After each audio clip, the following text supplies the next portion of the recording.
Bonjour frères et sœurs en Christ, encore pour notre rendez-vous hebdomadaire pendant ce temps où nous sommes privés de venir au culte dans le lieu de culte pour adorer le Seigneur.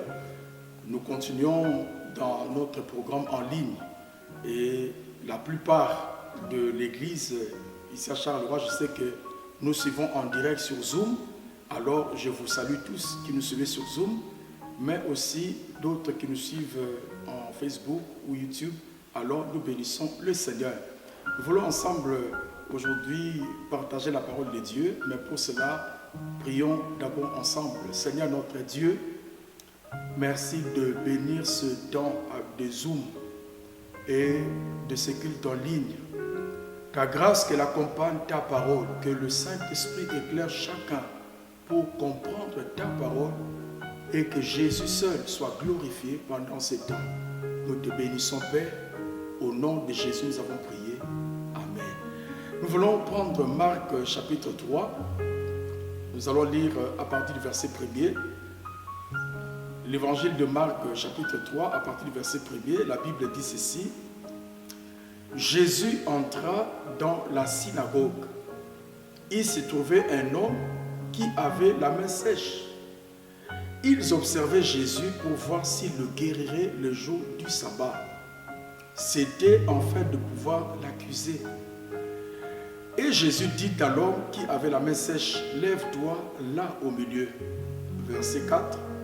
Puis il leur dit, « Est-il permis, le jour du sabbat, de faire du bien ou de faire du mal, de sauver une personne ou de la tuer ?»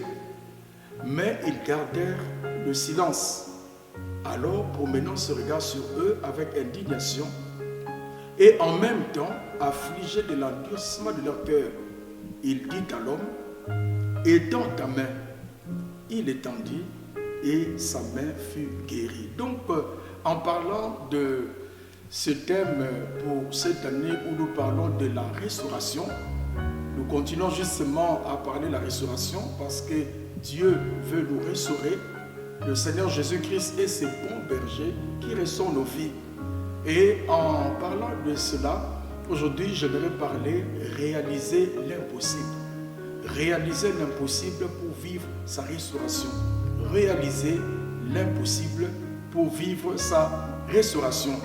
Voyez, donc, selon Luc chapitre 1er, verset 37, la Bible dit que car rien n'est impossible à Dieu. Donc, nous comprenons que Dieu seul est celui qui accomplit l'impossible. Alors, le Dieu qui a créé les cieux, la terre et tout l'univers, lui seul accomplit l'impossible. Mais aussi, quand nous lisons dans la parole de Dieu, nous voyons que le Seigneur Jésus-Christ, partout dans les évangiles, il accomplissait l'impossible. Parce que simplement, Jésus-Christ, il est Dieu. Dans Jean chapitre 1, verset 1er, on nous parle de Jésus qui est la parole de Dieu, qui au commencement était la parole, et la parole était avec Dieu, et la parole était Dieu. On nous dit que tout ce qui a été fait par la parole de Dieu, et rien de ce qui a été fait n'a été fait sans elle. Jésus-Christ étant la parole de Dieu, qui est Dieu, parce que Jésus-Christ est le Dieu créateur de toutes choses. Et nous voyons comment il accomplit l'impossible en ressuscitant les malades, en guérissant les maladies incurables, en ouvrant les yeux des aveugles. Et partout, nous voyons que tout le miracle que Jésus a accompli, aucun être humain n'était capable de le faire. Parce que Jésus-Christ est Dieu. Il est le Dieu de l'impossible. Il accomplit l'impossible. Alors, et il y a tellement beaucoup d'exemples. Et dans ce texte que nous venons de lire de Marc chapitre 3, nous voyons cet homme qui avait la main sèche. Ça veut dire sa main était morte, elle était paralysée. Et c'était impossible à cet homme de bouger cet homme. Et pourtant, Jésus-Christ lui demande de le faire. Donc, vous voyez, le Seigneur, en demandant à cet homme de bouger sa main, il lui demandait de faire ce qui lui était impossible à cet homme. Mais sur base de la foi en la parole de Jésus, cet homme a pu le faire. Et donc, nous comprenons que si nous voulons réaliser le miracle dans notre vie, cela doit être sur base de la foi en la parole de Jésus, sur base de la foi dans la parole de Jésus. C'est la même chose que Pierre, qui a réalisé l'impossible en marchant sur l'eau sur base de la parole de Jésus. Ainsi donc, le premier point est une situation de paralysie, en nous référant à notre texte du jour, une situation de paralysie, parce que Jésus entra au verset 1er de Marc 3, dans la synagogue. Il s'y trouvait un homme qui avait la main sèche. Donc, cette personne-là, dans Luc au chapitre 6, le verset 6, il dit que c'était sa main droite. Donc, sa main droite était paralysée, elle était morte, elle était inutile pour cette personne. Et d'une manière générale, la plupart des gens sont des droitiers. Donc, cette doigt-là, c'est la main de force. Donc, ça veut dire que sa main avait perdu toute la force, toute l'énergie. Donc, ça veut dire que cet homme était incapable de travailler s'il était droitier.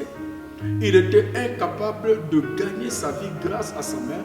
Donc, je suppose qu'il a perdu le travail, il ne pouvait pas travailler. Donc, il était dans une zone de pauvreté, donc à cause de sa main. Voyez, donc ça, c'était le malheur de cet homme. Mais aussi, nous comprenons que dans la vie aussi, chacun de nous peut se retrouver dans des situations de paralysie, comme ce monsieur. Voyez, il arrive parfois qu'on peut dire qu'une ville est paralysée à cause d'une grève. Voyez, nous aussi, notre vie, notre maison, notre foyer, notre ministère ou quoi que ce soit, nous pouvons connaître, même dans les études, une situation de paralysie, comme cet homme. Alors, mais aussi cette situation de paralysie devient pour nous un sujet de tristesse, un sujet de malheur, un sujet où nous rendons compte que nous faisons face à l'impossibilité. Et ça, c'est chacun dans la vie, d'une manière ou d'une autre, peut penser à cela. Voyez, Abraham l'a connu avec Sarah qui était stérile. Isaac l'a connu avec Rebecca qui était stérile. Jacob l'a connu dans la maison de son beau-père qui l'a exploité pendant plus de 20 ans.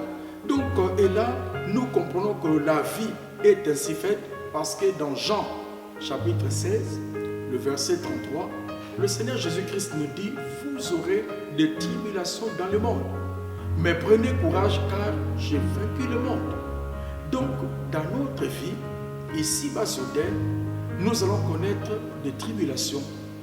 Nous allons passer par des difficultés. Nous passerons par des situations qui, humainement parlant, seraient impossibles. Et là, maintenant, nous allons nous poser des questions, mais que faut-il faire pour que nous puissions nous en sortir? Ça peut être sur le plan personnel, dans le couple, dans la famille, dans les études, dans la société.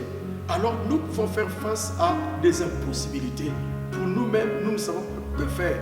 Et là, justement, comme cet homme, deuxième point, nous devons rester fidèles dans la maison de prière. Ça, c'est le deuxième point. Restons fidèles dans la maison de prière. Parce qu'on nous dit, toujours dans Marc 3, verset 1, Jésus entra de nouveau dans la synagogue. Il se trouvait un homme qui avait la main sèche. Notons bien que cet homme-là, bien que sa main était paralysée, était morte, donc il savait que c'était incurable. Ce qu'il souffrait, cette paralysie-là, il ne pouvait plus la guérir. Cela, il avait perdu tout espoir de guérison de cette main. Mais cela n'a pas amené cet homme à se révolter contre Dieu. Cela n'a pas amené cet homme à déserter le lieu de la prière.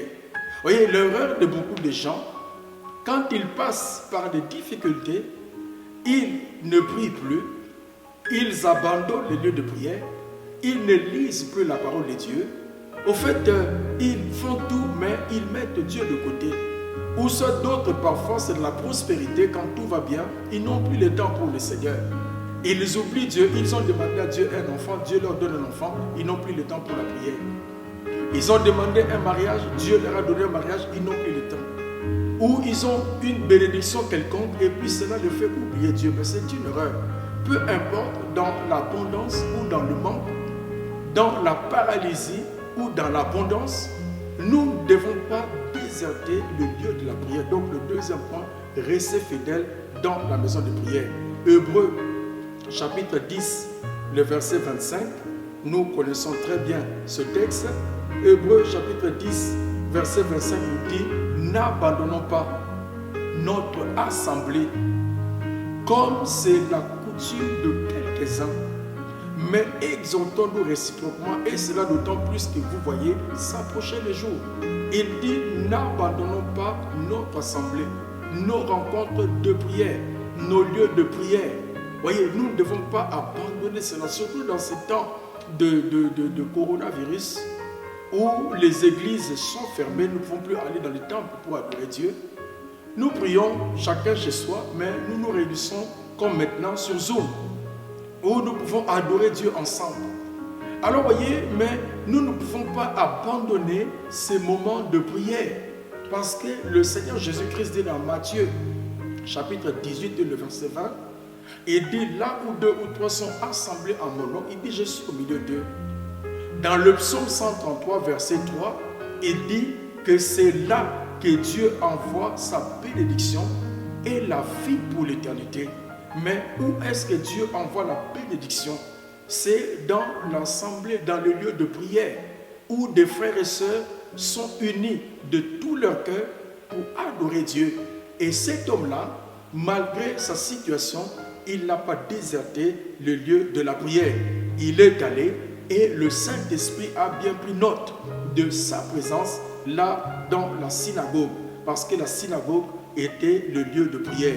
Troisième point, donc nous parlons de réaliser l'impossible pour vivre la restauration. Troisième point, rencontre et communion avec Jésus.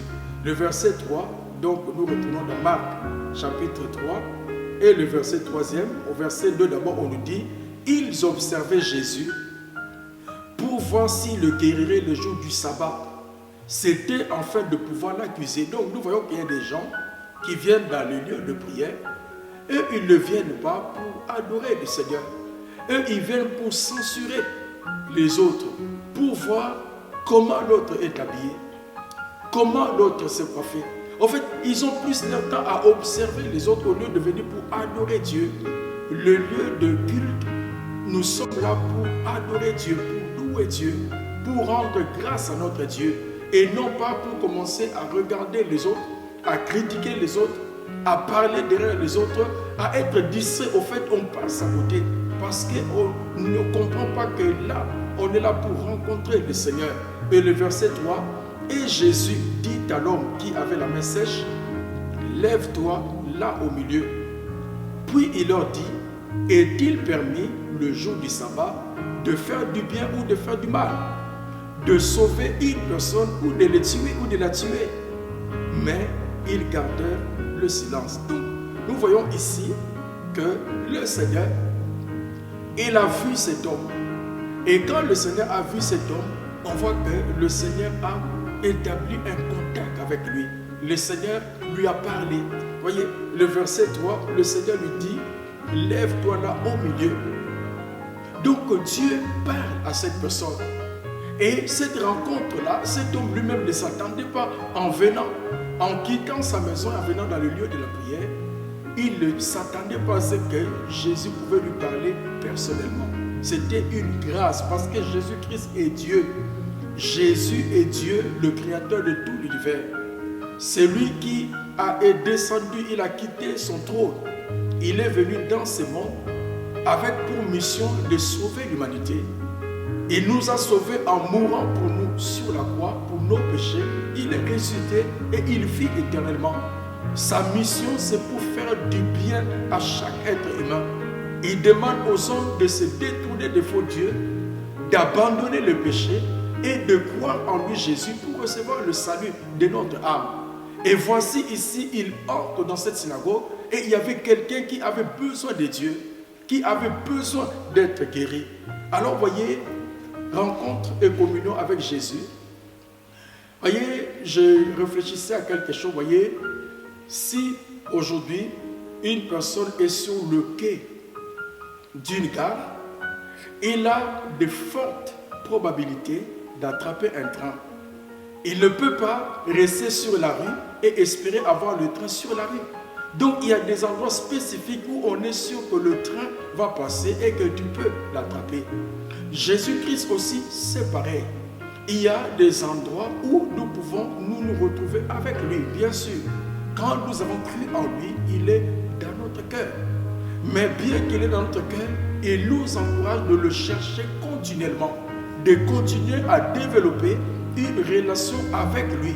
Et il veut continuer à nous parler, il veut continuer à nous instruire, à nous guider. Quand nous avons cru en Jésus comme notre Seigneur et notre Sauveur, Dieu le Saint-Esprit habite dans nos cœurs. Maintenant, Jésus-Christ nous parle par Dieu le Saint-Esprit qui est dans notre cœur. Et il y a des endroits où nous pouvons spécifiquement rencontrer Dieu, comme dans le lieu de prière. Ces lieux de prière, c'est d'abord quand nous sommes seuls avec lui, nous pouvons prier seuls à la maison. C'est un lieu de prière où nous pouvons rencontrer Dieu. Mais aussi l'église est le lieu de prière, le temple où nous venons pour rencontrer le Seigneur. Et là, le Seigneur plutôt va nous rencontrer. Alors, vous voyez, quand réellement on se trouve dans le lieu de prière et qu'on a soif de lui, soif de Dieu, qu'on le désire, alors le Seigneur va nous rencontrer. Dans le psaume 42, il dit comme une biche soupire après des courants d'eau. Il dit ainsi mon âme a soif de Dieu, du Dieu vivant. Il dit il a soif de Dieu. Quand nous venons dans le temple, nous devons désirer le Seigneur. Et quand nous désirons Dieu, quand nous venons dans le lieu de prière, notre désir n'est pas de voir les autres, non, mais que lui seul. Alors il viendra nous rencontrer et Jésus nous parlera. Parce que le Seigneur vient, il a vu dans la synagogue, c'est monsieur qui était malheureux, c'est monsieur qui était mal en point. Alors le Seigneur a voulu montrer son pouvoir de guérison dans la vie de cet homme.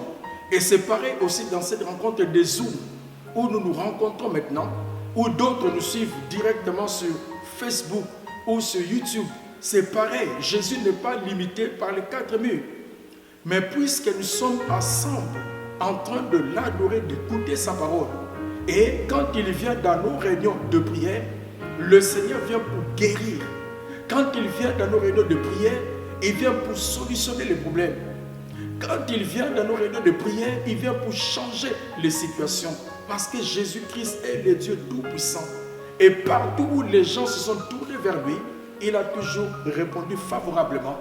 Et en écoutant aussi maintenant cette parole, j'aimerais que ce que le Seigneur Jésus a fait pour ces messieurs, qu'il le fasse aussi pour vous personnellement dans votre vie, afin que votre paralysie soit brisée et que vous repreniez la bonne santé, là où vous sentez qu'il y a la paralysie dans n'importe quel domaine. Alors, le Seigneur, quand il vient, il cherche des gens qui ont besoin de lui. Il regarde des gens qui souffrent. Il regarde ceux qui sont malades. Il regarde ceux qui pleurent. Et il regarde ceux qui sont dans le désespoir. Et il veut qu'ils se tournent vers lui, qu'ils croient en lui Jésus pour qu'il change leur situation. Donc, si vous avez vraiment besoin de Jésus, je vous garantis que vous allez le trouver. Parce qu'il dit que demandez et l'on vous donnera. Dans Matthieu 7, verset 7. Demandez et l'on vous donnera. Frappez et l'on vous ouvrira. Il dit cherchez et vous trouverez. Et puis frappez et l'on vous ouvrira. Donc quand nous cherchons dans Jérémie 29, verset 11, il dit ceci. Jérémie 29, verset 11, il dit car je connais le projet que j'ai formé sur vous, dit l'Éternel. Projet de paix et non de malheur, afin de vous donner un avenir et de l'espérance. Vous m'invoquerez et vous partirez. Vous me prierez et je vous exaucerai. Vous me chercherez et vous me trouverez si vous me cherchez de tout votre cœur.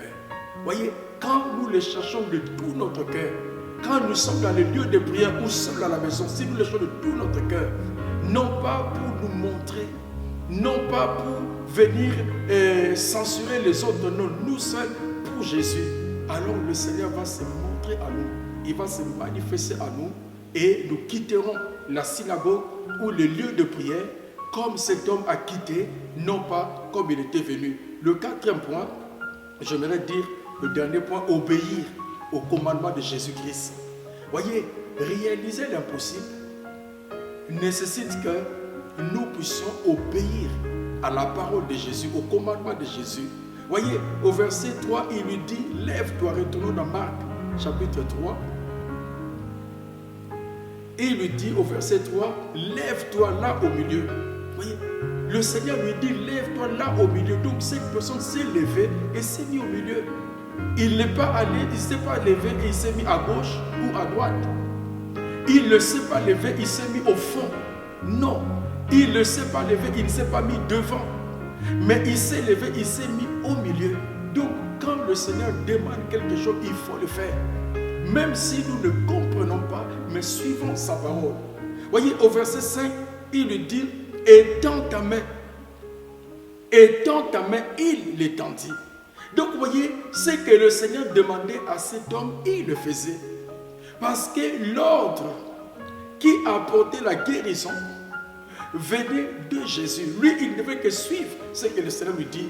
Nous nous rappelons dans Jean, au chapitre 2, le verset 5, quand aux noces de Cana, il y avait plus de vin, Marie a dit à ces gens, il dit, faites ce qu'il vous dira. Faites ce que Jésus-Christ va vous dire. Voyez, Marie leur dit, prenez bien soin de suivre les directives que Jésus va vous dire, accomplissez-les. Et ce conseil leur a été profitable parce que Jésus leur a dit, remplissez ces vases d'eau. Et quand ils ont fait cela, le miracle s'est produit. À chaque fois que nous suivons la parole de Jésus, le miracle va se produire. Et cet homme-là, il a obéi, il a suivi ce que le Seigneur lui a dit. Notez bien que l'homme à qui Jésus a demandé d'étendre sa main, cet homme-là ne pouvait pas étendre sa main. C'était impossible pour lui. Mais Jésus lui demande de réaliser l'impossible. Parce que pour lui, lever sa main, c'était réaliser l'impossible. Parce qu'il ne pouvait pas le faire. Le Seigneur savait que c'était impossible pour lui, mais il dit, étends ta main. La même chose quand nous lisons dans Jean, au chapitre 5, le verset 5 à 8, Jean 5, 5 à 8, nous connaissons l'histoire de ce paralytique qui était couché depuis 38 ans. Au verset 5 nous dit, dans Jean 5, verset 8, Jésus-Christ dit, lève-toi, prends ton lit et va dans ta maison. Mais il était paralytique. Comment le Seigneur lui demande de s'élever? Lui est paralytique. Donc le Seigneur lui demandait de réaliser l'impossible. Voyez, il devait réaliser l'impossible, mais sur base de l'ordre de Jésus. Il devait réaliser l'impossible sur base de la parole de Dieu. Donc nous comprenons que si nous voulons vivre la restauration, si nous voulons réaliser l'impossible, cela ne peut être que sur base de ce que Jésus-Christ dit. Et quand nous le faisons sur base de ce que Jésus dit, alors nous allons vivre l'impossible. Alors cet homme ici, voyez, il a étendu ta main et on nous dit immédiatement, sa main a été guérie. La même chose aussi, le Seigneur nous dit, allez et prêchez à toute la créature la bonne nouvelle dans Marc, chapitre 7, verset 15. Il dit, celui qui croira et qui sera baptisé sera sauvé, et celui qui ne croira pas sera condamné. Donc la foi en Jésus nous sauve. Nous devons annoncer la parole. Nous devons proclamer la parole de Jésus. Parce que c'est avec ça que Jésus sauve. Il lui dit, étends ta main. Et nous voyons que quand cet homme a étendu la main, le point 5, c'est la restauration. Donc on nous dit que et la main a été guérie. Ça c'est le point 5, la restauration. Il a obéi, il a été guéri. La Bible dit l'obéissance vaut mieux que le sacrifice. Deutéronome 28 dit que voici les bénédictions qui t'accompagneront si tu obéis. Alors cet homme a obéi et la bénédiction est venue. Donc c'était un acte de foi. Il a fait confiance en Jésus, bien qu'il ne comprenait pas, bien qu'il était incapable. Mais quand Jésus lui a dit étends ta main, il a étendu sa main et il a vu le miracle s'est accompli. Et c'est pareil pour moi, c'est pareil pour vous. Si nous obéissons au commandement de Jésus, la paralysie sera brisée dans notre vie. Ça peut être la paralysie spirituelle, la paralysie à cause du péché, la paralysie à cause de la maladie financière, dans le social, je ne sais pas, dans n'importe quel domaine, dans le couple, dans la famille, dans les études. Si nous suivons ce que Jésus nous dit, la paralysie sera brisée et nous nous allons retrouver en bonne santé. Donc, pour conclure, cet homme a obtenu plus qu'il pouvait espérer quand il est parti dans le lieu de prière. Quand tu viens aussi dans des moments comme celui-ci où tu te réunis pour adorer Dieu, pour adorer le Seigneur Jésus, pour glorifier le Saint-Esprit, tu auras plus que ce que toi-même tu as espéré. Tu ne partiras pas comme cet homme tel que tu es venu. Personne ne peut venir à Jésus avec un cœur ouvert, humble et sincère, et que le Seigneur ne puisse pas toucher sa vie. Alors je pense que ce soir ou ce matin, c'est ton jour. Que tu puisses voir la paralysie être brisée et que tu puisses être dans la joie. Que cet homme maintenant pouvait travailler, il pouvait être actif, il pouvait expérimenter la joie, il pouvait gagner maintenant sa vie de ses propres mains. Jésus est capable de mettre fin à ta paralysie. Là où le péché t'a paralysé, Jésus peut mettre fin. Là où la maladie t'a paralysé, Jésus peut mettre fin. Là où les situations de la vie t'ont paralysé, Jésus peut les changer. Je vais prier. Seigneur notre Dieu, merci pour ta grâce. Je prie que la paralysie soit brisée dans les vies à cause de ton nom. Toute paralysie spirituelle est brisée. Toute paralysie physique est brisée. Toute maladie est brisée à cause de ton nom, Jésus. Tourne le cœur vers toi. Esprit de Dieu, amène le salut dans les vies. Amène le changement. Et que la joie déborde dans les vies pour que Jésus soit béni. Nous te rendons la gloire. Au nom de Jésus, nous avons prié. Amen. Amen. Dieu vous bénisse.